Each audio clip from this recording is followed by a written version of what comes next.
ถ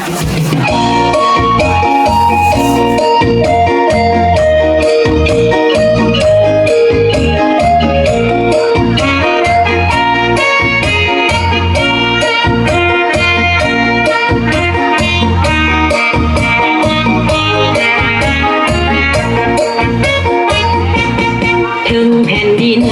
อันแสนฮักแพงของประสาลาวผู้อาจหารยังมีสาวสวยงามเหลือเกินเชิญแม่เชิญอายทหารพนักงานทั่วหน้าเชิญมาเว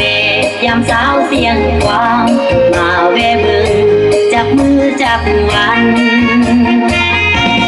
เมื่อหอดยามเอาในนาเขียวงามรุ่มทุ่งป่ามันต้นให้สาลีเขียวหุ่นทั่วนอนปูใครก็ยกว่าสาวบ้านเฮาจังแม่นเก่งแท้นาเฮ็ดนาก็ได้ไปลำเลียงก็เก่งสาวเสียงควงจิตใจพอใสดังน้ำยวนความลิ้นไหลเย็นอยู่กองห่มแปดลมพัดวิวอนหน้าอ่อนซ้อนแม่สาวกองล้นแข่งกองห้อย12 มิลลิแปดรวมฝึกเอ็มวิชาทหารเพื่อต้านทานทับย้อนอากาศเมลีกาโอ้สาวเสียงควงสาวบ้านเก่า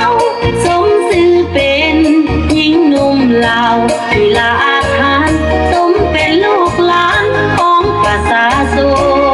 นเหมือนนกแอ่นบินเจิดอยู่เมืองลาวหน้าฮักแท้แม่สาวเสียงควางหน้าสวยๆตา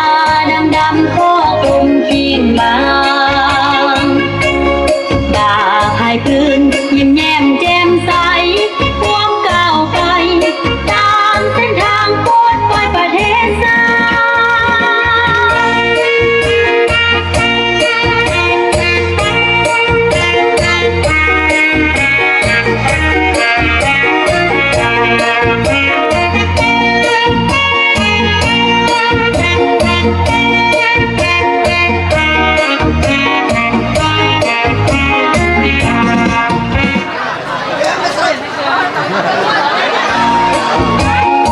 Một quý vị có thể dành một tràng pháo tay thật lớn được không quý vị?